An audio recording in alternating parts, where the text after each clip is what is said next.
ভয়ের আড্ডা। যারা এখানে আসবে তাদের সমাপ্তি হবে অন্ধকারে। হ্যালো বন্ধুরা, ওয়েলকাম ব্যাক ভয়ের আড্ডার নতুন একটি এপিসোডে। তো বন্ধুরা, আজকে যে ঘটনাটি আমাকে পাঠিয়েছে, ব্যক্তিগত কারণেই তার নাম আর গ্রামের নাম সব গোপন রাখছি, কিন্তু সে যেটা লিখেছে সেটাই আমি তোমাদের সামনে তুলে ধরছি। তো বেশি সময় না নষ্ট করে চলো আজকের ঘটনায় যাওয়া যাক। এটা শুধু একটা গল্প না, এটা একটা অভিশাপ।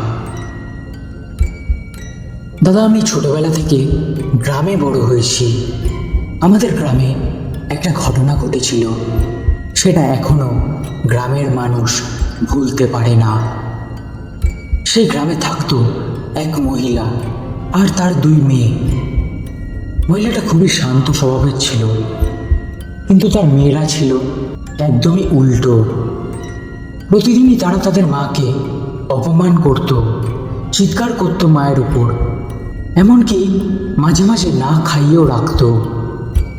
একসময় সেই মহিলা মানসিকভাবে ভেঙে পড়ে এবং একদিন আত্মহত্যার রাস্তা বেছে নেয়। তারপর থেকেই শুরু হয় অদ্ভুত সব ঘটনা।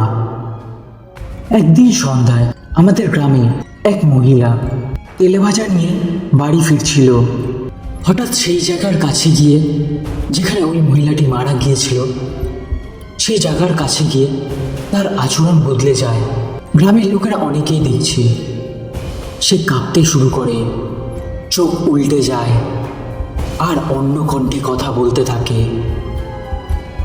সে বলতে থাকে, আমাকে এত কষ্ট দিলে কেন? ঠিক গম্ভীরভাবে।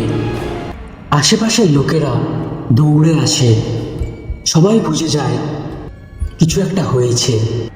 এরপর আরও একটা ঘটনা ঘটে। এক মহিলা রাতে ঘুমিয়েছিল, হঠাৎ তার ঘুম ভেঙে যায়, কারণ সে বলে কেউ নাকি তার গলা চেপে ধরেছিল। তখনই সেই মহিলাটা চোখ খুলে দেখে একটা ছায়ামূর্তি তার দিকে তাকিয়ে আছে। ধীরে ধীরে মুখটা পরিষ্কার হয়। সে দেখে ওইটা সেই মৃত মহিলা। তারপর সে একটা ঠান্ডা ভয়ঙ্কর হাসি দেয় আর হঠাৎ অদৃশ্য হয়ে যায়। তো তারপর সবচেয়ে ভয়ঙ্কর ঘটনাটা হয়েছিল হাসপাতালে। আমাদের গ্রামের এক লোককে হাসপাতালে ভর্তি করা হয়েছিল। রাতে সে হঠাৎ চিৎকার করে ওঠে। ডাক্তাররা এসে দেখে সে বিছানার নিচে তাকিয়ে কাঁপছে। লোকটা শুধু বলছিল ওখানে নাকি ওই মহিলাটা বসেছিল, কিন্তু নিচে তাকিয়ে কেউ কিছুই দেখতে পায়নি, শুধু ওই লোকটাই নাকি দেখতে পেয়েছিল। এইসব ঘটনার পর পুরো গ্রাম ভয় পেয়ে যায়। পুরো গ্রামে সন্ধ্যের পর থেকে আতঙ্ক ছড়িয়ে পড়ে। শেষে তারা একটা ত্রান্তিকের কাছে যায়। ত্রান্তিক সব শুনে বলে, এই আত্মা শান্তি পায়নি, গঙ্গায় পিণ্ডদান না করলে এভাবেই চলতে থাকবে।